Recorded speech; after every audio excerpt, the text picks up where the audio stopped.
two fantastic people with me on stage today, and I've been reading up on what Parmita Sarma and Karthee Vidya have done. So Parmita here directly or indirectly works with about 16,000 students, am I right? Yes, you're correct. 16,000 students. So for the last over a decade, she's been working with students and motivating students to come to school, and she doesn't accept a fee. She asks students to bring plastic bags, to collect plastic bags and bring them to school as fee. Why don't you tell our audience more about where you came up with the idea and why did you come up with the idea? Sure. Thank you for having me, first of all. So we have a free school, and we wanted students, of course, come to the school, and they couldn't pay fees because they were not financially secure. And before that, I have to mention that we teach vocational training at the school. Again, to go back, when we started our school, a lot of our kids were dropping out to work as child laborers before. So to get them back into school, we had to have a program where the students could earn money at the school. And that is how we came up with our idea. And one of the vocations is the recycling center. We wanted our students to participate in the recycling center. We wanted them to, well, we came up with this idea of bringing plastic because when we interacted with the students, we learned that they would burn the plastic. That is how the norm was. So we thought that if we want them to They would burn the plastic at home. During winters? During winters, yes, exactly. Right. And even in general, they would gather all the leaves, plastic, and then they would set it on fire. Yes. Now, if we want anything to be relevant to the students, it has to be something that they see in their surroundings. We can't just say, hey, bring in plastic. Why should they care? But because they are inhaling the fumes, we could tell them that, okay, this is bad for you, and you need to bring the plastic to the school. But they didn't, because it takes a lot of effort to segregate. If anyone has done recycling or segregation, it's not easy. We struggle at home every day. So in order to make it compulsory, we told the students that you have two choices. You either pay fees or you bring in plastic. So the students started bringing in plastic because they couldn't afford to pay fees. Now that plastic is being recycled by our students who used to work as child laborers before at the school, and they make different products like flower pots, key rings, and so on. I read an interesting part where you started giving them money. Yes. And then they would take that money back home. Yes. And their parents would use that money, or mother or father would use that to buy liquor. After that, we stopped giving them cash, and instead we give them points. The points is equivalent to the cash. Like if you get 5 points, that's 5 rupees. But you can redeem it only at the school shop. So now we buy the things that they want, or they order it on online like Amazon. Kids are smart these days, right?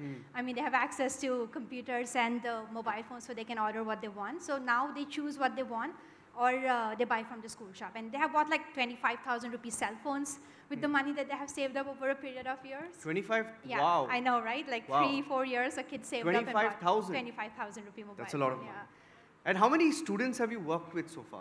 We are currently working with like 16,000 students, mostly in government schools. So we have one model school that is ours, and then we are working with the government schools. Okay. Thank you for that introduction. Let me go across to Karthee. Karthee Vidya is the founder and CEO of Team Everest. And he's come from very humble beginnings as well. He promotes volunteering.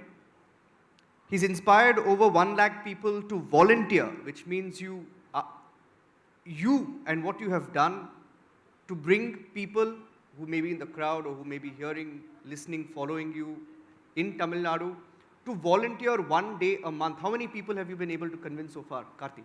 See, currently our number stands at 1,20,000 people have volunteered. These are not just from Tamil Nadu. I am from Chennai right now, but these volunteers are from 2,000 different places across India and 30 different countries. All Indians, but wanting to give back to the society. So these are NRIs.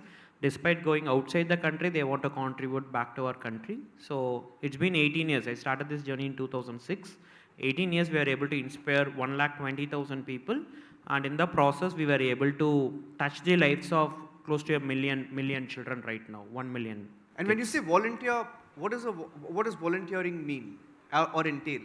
See, for me, the difference is when I say volunteer, it's giving time. I'm not calculating giving in as money, as donation. It's about giving time. So my definition of volunteering is doing anything good without expecting anything in return. That's my definition of volunteering. So what does a typical volunteer in the field of education do, Karthee? See, typically, I would say education is the very favorite theme for many of the volunteers. The reason being, right, see, for someone like me, I am an engineer by education. For me to go and do a heart surgery or say fight some legal cases, very difficult, because these are very thematic things that you need to be specialized at, right? But whereas everyone goes through school education, college education, so what happens is everyone at least understands school's education. So most of these volunteers are involved in teaching actually. When I say teaching, it's not just academics, it could be extracurricular activities, it's sharing what you know. So if you look at actually even our logo, right, it will be like a person try to climb the mountain, and there will be another person already at the top who will be trying to help the person who's trying to climb and lift them up. That sums up what we try to do. So as as people, we know something and other person doesn't know that. Can you just extend your hand, lift that person there? So it could be drawing, or it could be dance, or it could be cooking, it could be maths, it could be science. Because I have something which you don't have, then I have the heart to give. So can I share that with you and lift you there so that we can together enjoy that view from the top of the mountain? That's the, and I always believe volunteering has a potential to make a difference, and by nature all humans have that kindness. All we try to do is tap that goodness inside that human being and channelize it for the welfare and goodness of the society. That's what we are doing for the past 18 years. I know a student called Karthik, who's our alumni, because that school has only up to 8th standard. He moved to 12th right now and he scored good marks, and he told he want to study engineering, but he doesn't have money to go and study there. When I met him, I asked him what he wants to become. He told, I want to become an automobile engineer. And I asked him, okay, have you applied in Tamil Nadu? Then to apply for Anna University. I asked him, have you applied? He told no. I asked him why. Because he told it costs 500 rupees and I can't afford that money. So I decided to become a samosa seller itself. All I did is I wrote an email to our volunteers. People contributed. 4 years, we financially supported him. Plus, our volunteers were training him, teaching him, all those support. 2012, he passed out engineering, and he is an assistant manager at Royal Enfield right now. Amazing. And he has bought a land at Chennai, built a house, he has a kid, and he is sponsoring one student as part of our scholarship today. For me, his story is a great example what volunteering could do just by intervening in someone's life and giving without expecting anything in return could make a huge difference. That's why I typically say it's not just God who could change lives, it's change makers here. Volunteers has a potential to change life because everyone has a potential to give. That's the story, that's my favorite story always. It's a fantastic story. I mean, someone who's directly touched 16,000 children's lives, someone who's the commander of 1.2 lakh volunteers. I think it's a fantastic story. Fantastic story. I'm getting specific now. The subject today is digitizing education for all. How do you digitize education for all? And I'm going back to, where I started, right?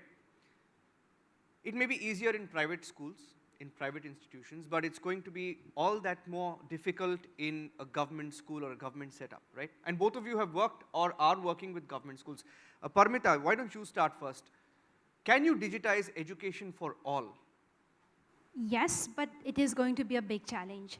So we provide tablets to schools, right? But we are facing many problems, starting from training the teachers, because that requires a certain kind of training process for them, because you don't want to bombard them with like new things, and it becomes too much for them to deal with. So the learning process for teachers have to be very gradual, and we learned it the hard way, unfortunately. We made many mistakes, and now we plan in a way that we have like a period of, say, 2 years to train the teachers.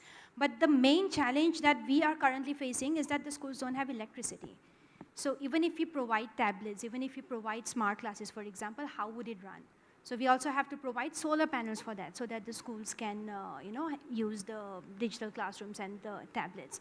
So yes, it's very, very possible, but there are many hurdles along the way, and we have to figure out how to get around that.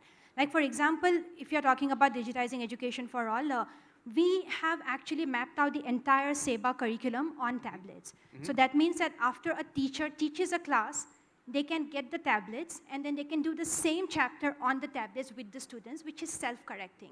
So it reduces the burden on the teachers. Okay. So if we can actually make that happen, I think teachers will be more free to invest more in the students because they do end up spending a lot of time correcting worksheets or copies, for example. But if it is automated, then they can use that time to maybe invest in other things. So I definitely think that it is possible, but considering the scale of our country, it's going to be a challenge. Okay, let me ask you another question, a follow-up question. How many tablets does a school or a class get in your experience in the schools that you worked in? So we are providing the tablets, and we give one tablet for 4 kids. So one that tablet for 4 kids? 4 kids, yeah. These so are in government schools? In government schools, yeah. Okay. So that each kid can do one subject in a week on tablet. So ideally, every day, every child gets tablet for a different subject. And from which class do they get a tablet? We do it from class 1 because Class we also have foundational literacy and numeracy that we have developed, that we have installed on the tablets. One challenge that we also have is that there are not many softwares for regional languages. So in Assam, we could find softwares for English, but not in Assamese. So because of that, we developed our own software so that children as young as 6 years old can have access to the tablets. I think the pace at which technology is evolving and the amount of technology that kids have access to, including in rural areas, soon the kids will be teaching the teachers.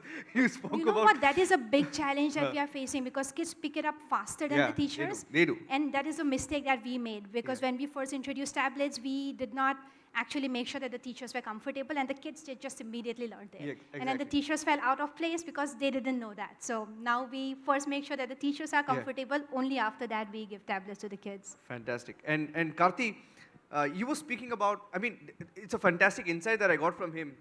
I asked him, how do you digitize education? And you spoke about AI, and it just blew my mind. Why don't you tell our viewers about how you think AI can change education, especially in government schools and in the rural sector? Okay. So maybe even before going to AI, I will talk about mobile phones and then add AI actually. Now what has happened is, right, see when I talk about digitizing education at school level, we are talking about institutions. But institutions, inside institutions is individuals who come there. Now what has happened actually is every person actually has a smartphone, even the underprivileged, the financially poor also, most of them are having smartphone, at least at Tamil Nadu what I have seen is, at Chennai if you look at it, 9 out of 10 or 9.9 out of 10 people has their phone, and in rural areas we have seen 60 to 70% penetration of smartphone. Everyone has a phone, button phone, but smartphone at least 6 to 7 people out of 10 people are having this. So I will tell you one of my personal experience to start with how mobile phone has helped. See, I think 2011 or 12, the first time I got a chance to go to US, outside the country, that's my first foreign visit. And I was to flight, I saw a different culture, which I've never seen in my life at all. I had a wish, oh my God, like everything is very different here. And we all believe that, we were a victim of our the places where we are in, and the moment you go see there, now all your thoughts, perspectives get broken actually. I felt, like I had a thought while I was returning from US at that time. I had a thought that how nice it would be every child in India gets a chance to go and experience a very different culture so that we become, much bigger in our minds and thoughts. But that was very impossible. Thanks to mobile phones, what happened, why can't we bring that country here? So we have an initiative called Hello India. What we do is very simple thing. Say a 8th standard or a 10th standard child at US has a very different experience compared to a financially poor child who's at 6th standard or 8th standard at India, right? Can we connect these two people? So what we do is we do an initiative where it's a 13 days program where a US kid and an India kid speaks over a phone call, and all we do is exchange of culture. Hey, what food you have? This kid would tell something, dosa, puri, something like that, and that kid they will tell something else. Our kid will not even understand what it is. Then they will tell the festivals of India. They will tell their festivals. The malls at their place, malls at this place. Now this is a very beautiful experience. Today the aspiration of many of our kids have went beyond what was before this initiative was kickstarted. That's something you can easily do with your mobile phone actually, because this can connect thousands of miles across. You do this you did this as a case study, or you do this is one of the initiative we do. So what happens is, see, volunteering at Western countries was much ahead actually. So a lot of these children wants to volunteer, and especially during summer vacations, they have a lot of time they want to volunteer. So every time there's a summer vacation at US, UK, Australia, children they want to across. come here. They want to come here and They volunteer. don't even come here. They just sit there and volunteer over a phone call actually. So for example, our kids will wake up at 6:30, 7 o'clock to speak with a kid who's, it's a evening for them and they will be interacting. So children from 30 different countries are volunteering to teach the children of India basically over a phone call. Okay. So this And is... what age group? What age group is this? This Different is age- mostly 8th standard, 9th standard, and sometimes what happens is the maturity level is very different. For example, we will have a mentor, so we call it a buddy model.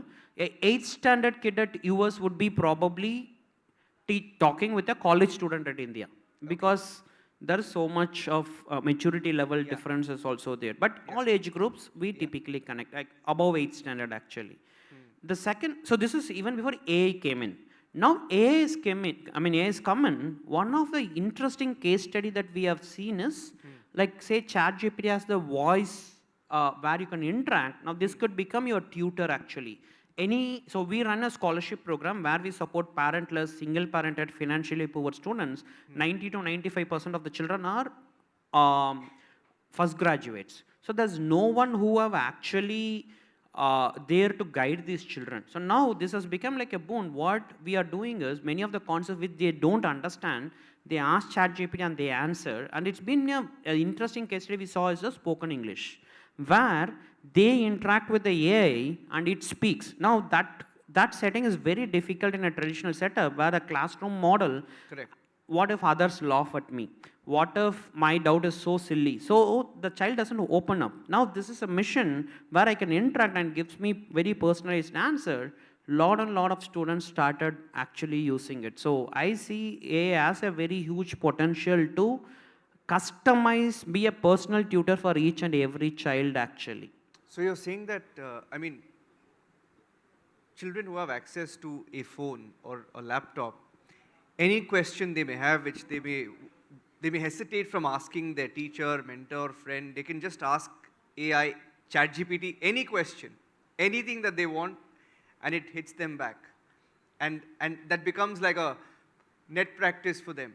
Absolutely, yes. See, now today what is happening actually is, see, one is like how internet is democratized, it should be democratized. It should not be only for the rich, it should also reach the poorest of the poor in this country. Absolutely. That's one. Yeah. Second thing is, okay, you have the tool at your hand, but if you're not using it the right way, still the benefit doesn't reach it. See, today, the mobile phone, you have the value the privileged people take out of a mobile phone compared to the value a financially poor take of the Explain that. You said value a privileged person takes from a mobile phone versus the value a, let's say, Financially from a poor. background, Yeah. poor background. Explain that. Now, what happens is, right, see, for example, when we give a mobile phone to a child or sometimes government gives you laptop, right, to the financially poor, sometimes they don't understand the value of what that laptop could do. That opens up the entire world to you. But sometimes people don't understand. They just go sell it, make some money and say like buy liquor or do something. But what they don't realize is, okay, put in that hard work for next 2-3 years and the money you can make out of that, just that single device could be exponentially higher basically. That's the educational gap that is missing. So what sometimes some of the state government does is they have given the device, they have invested crores of rupees there, but what to do, how to use it? I think that's where the civil societies, corporates, everyone needs to come and the device was there. See, to bring that change, the impact that we are talking about, infrastructure is only 5 to 10% of it. There's a huge resistance on for change management, how to use it. That is the 90% of the challenge basically. When you can bring that together, the impact could be exponentially higher. Okay, so my takeaway is you feel that teachers or our education models need to be changed or adapted to the rapidly changing technology. That's not happening. Absolutely. The change in technology is extremely, extremely high. That's why you will see we call it as a industry academia gap because technology is taking industry to a huge level and we're still using older curriculum. Technology is not getting in. But I have seen a lot of government school teachers now starting using technology, bringing it to it. So always the motivated people do it, not the others. That's where the gap is. Yeah. And you spoke of, the role of corporates and CSR funding and all that. How much of that is a substitute for what the government does? Let me put that question to Parmita. Let's say if the government is putting in, it's just a, I just want to know, I mean, maybe people are interested. If the government is putting in 100 rupees, how much of money is coming in from NGOs, from foreign funding, or from the corporate sector? Everyone has their Percentage-wise. own funding requirement, right? So Yeah. it honestly depends from company to company and from corporations to corporations. Yeah. Like there is no fixed amount per se, I would say. And No, I would say, okay, let me give you this example. If let's say the education outlay is 100 crore rupees for a state, how much would the corporates and everything else put in? You want to take that, Karthee? Like, I how think- big is it or how small is it? I'm just See, trying it's to get a extremely comparison. very small. I think around 16,000, 18,000 crores is what is coming to the sector from the corporates basically. Okay, that's Across a very India? small, Across across India? India. The CSR 2% rule that we are talking about, which is a very small, tiny percent of the entire GDP the budget allocates. The way I look at corporate role or voluntary, see, no one is here to substitute government. We are here to work with the government. And most of the time, the one of the belief that we think is the role of the government to fix it. Yeah. No, I would say we put up the government in place. If a fellow human being is suffering, as a human being, it's my role to go and support them. I will not wait for someone else to do. Government is also people. It's a set representative of people whom we have appointed to take care of the people here. My neighbor is suffering, it's me who will go and first help actually. So that's how I look into it. So what it takes, it's I mean, I am not here, I will not blame government or NGO or something. That's a problem to fix. Can we go and fix it? No matter which part of the society is going and fixing it, the problem need to be solved because that can bring a better life to people around us. Yeah. I have an anecdote here. We have a show on Republic Kannada, Anandji. It's called Super 3. you know Super 30. Super 30 is what you're associated with. But the show's called Super 3 because every day we bring 3 stories.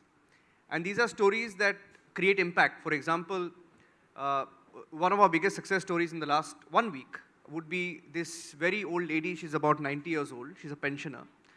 And in our scheme of things, her, biometrics was not being registered because she's really old, Her skin is, it's not recognizing. And because of that, she was not getting a pension. And the moment we put that story, broadcast that story on this show called Super 3 on Republic Kannada, the entire administration went there. And, they gave her all the money. And but it's also, the reason I'm saying this is because you spoke about how corporates can pitch in, people can pitch in. And I feel there is a huge potential there because we recently also did a story where this was a story we broadcast from a district called Belagavi. Belagavi is on the border with Maharashtra. In one village, about 30 to 40 students have to walk almost 5 to 10 kilometers daily. They have to cross the forest where there are wild animals. And it was getting very dangerous. It takes them about 45 minutes to 1 hour to get to school in the morning. And only 30, 40 of them. And they have to walk in a group and parents have to sort of shepherd them. And we found that, in today's day and age when you have to walk that much and there is no government help or support, we broadcast that story. And when we broadcast that story, 2 things happened. The government, of course, was forced to wake up. They had to, build a road there. There was no road also. Secondly, we had this volunteer. The moment we broadcast that story, that same evening, we got a call from somebody from the corporate sector. This is Nikhil Kamath's mother, Nikhil Kamath of Zerodha. His mother called us, and she was watching the show. She said, I saw the story of those students, and she said, what can we do for them? And then she immediately, for those 40 students, 30, 40 students, she bought cycles for each one of them, and in 1 week, the cycles reached our office in a truck, and we brought those students all the way from Belagavi and gave them the cycles, handed them over. And the reason why I'm saying it is because sometimes, these are stories that tell us that we are maybe doing something right and changing, impacting lives, but media has a huge role to play there. And we have to play a role there. And do you think corporates can do more when it comes to, bridging this technological divide? Can they do more? Because I don't know how much the government can do. What can the corporates do there?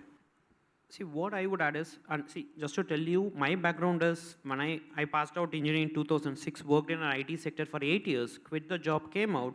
So I understand a little bit of what is this technology all about, right? And today I would say, lot of companies are actually already fixing these technological gaps. If you look at, say, Microsoft, Google, LinkedIn, see, one of the beneficiaries, myself, where we have taken children to Microsoft offices, understand technology. See, we work with PayPal. For example, PayPal has an initiative called Girls in Technology. They felt PayPal's participation, I mean, girls' participation in technology is very less. So can we inspire girl children to take up technology as a career? We have taken hundreds of girl children to their offices and have done sessions to inspire them to take up technology. Or take LinkedIn. LinkedIn, out of the blue, wrote an email to us and they told, hey, we saw your scholarship program, you work with young people, I will give you 100 LinkedIn licenses, go and distribute it to your children so that they can use it to find jobs on LinkedIn, or they can go and learn new e-learning courses on LinkedIn. So they are the best talent in the country, right? So they come and did sessions on how to have great resumes, find good jobs. Now these are not things that I have learned when I was a school student or a college student. I think companies are already doing it. There is this concept called tech for good, where how do you put technology to create greater impact? Because technology is a multiplier, right? It has that multiplier effect. So if it can be put in the right place, it can amplify the impact that we are trying to achieve. Fantastic. And Parmita, coming back to what you do, I mean, your initiative of getting students to school and asking them to pick up plastic. I mean, a question just popped out. How much of plastic have you collected over the years? Oh, we have collected a lot of plastic, and we're also doing that in government schools now, actually. Okay. The idea is not to collect the plastic, right? The idea is to plant this idea in the heads of students that plastic is a valuable resource. And that is what we are trying to do. Because we want, and we are creating products. I should have brought some, but we have made like flower pots, keyrings, like pretty nice products. So there are ways that we can actually upcycle the plastic and make it into like a marketable product, and the kids can earn money from that. Our main focus at the end of the day is that children in underprivileged societies, they need money from a young age to stay in school. And this is how plastic contributes to that. Because, and honestly, plastic got us the attention. Like, we are here because of plastic. Yeah. So can I get your final thoughts on, I'll start with you. What is the future of digitizing education in India? What is the prospect and what are the challenges, and where would you see, I mean, because you have a first-hand experience of working, what is your view on how things are going to change? Well, currently the government is investing a lot in technology. So if it continues at this rate and they also continue to provide support to the teachers, we do think that it is possible to have tablets in every school, because the government is, now because of NEP, there is more money shifting to education and vocational training, and including in digitization, right? So we are very hopeful that the investment will continue to increase. Has the education spending increased in the recent past? It's switching slowly towards vocational training, which was never a part of it. Like, because of NEP, now schools are talking about the investing in vocational training. Okay. And yeah, we are hopeful that there will be more spending in the, in training of the teachers. Again, it comes down to training of the teachers. So once we can do that, hopefully there should be a change. And like he said about AI, so all our students in our school, just our example, all our older students, they teach younger students every day. Yeah. And they have a great idea of teaching, great style of teaching, because they have been teaching for like, 6-7 years, right? So they know the kid, and they have been able to communicate thoughts and ideas to them that we can't, because they can't relate to us. Yeah. So what we are planning on doing is that we want to record that and then have an AI which can be a private tutor, like you said, to every child. So hopefully in the next 10, 20 years, again, it depends on how we do. But private tutor for every child. yes, what a because powerful idea we that want is, to have one tablet for every child, Yeah. and then we want to customize it based on the kid's requirement. Yeah. And hopefully the AI should be able to do that. And I can't think of a bigger and better market than India, where internet is practically free or cheap, where you're getting access to mobiles, technology, and you have a free tutor for all. I mean, what a powerful idea and thought that is, Karthee. Yeah. Final See, I believe we are already into it.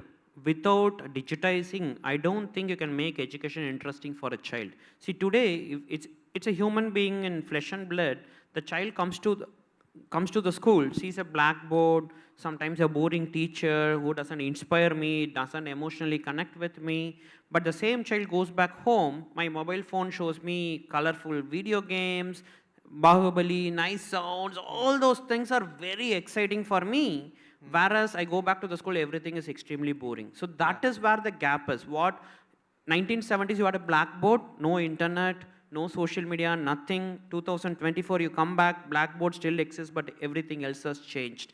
That is the challenge that we are actually fighting. Like, how do you, everything else apart from the school is very interesting for the child, whereas the education is something that can make the maximum impact to the child, that has not grown along with how other things have changed. I think that's the challenge we are fixing and that's the challenge we are facing right now. And coming to the funding part of it, what I am seeing, I don't know, but what I see on ground is today global warming is also creating a huge issues. At least at the CSR front, that what I could see is, some of our donors have moved from funding education to funding environmental issues. Some of the people or not-for-profit people here could see, and some of the CSR reports also talks about it. So seriously, now what happens is earlier I have one problem, so I funded all my resources there. Today I have 2 problem or 3 problem, then my funds get scattered. Then it takes longer time to create the same impact actually. Scaling is much more difficult. So I think lot of challenges here and lot of potentials here. That's why I think we need to work as one team, one country, one world to go fix the issues on ground. Absolutely, and the possibilities are limitless with technology. Digitizing education for all, Parmita and Karthee, thank you for joining us and thank you for your service to the society. Thank you. Our pleasure.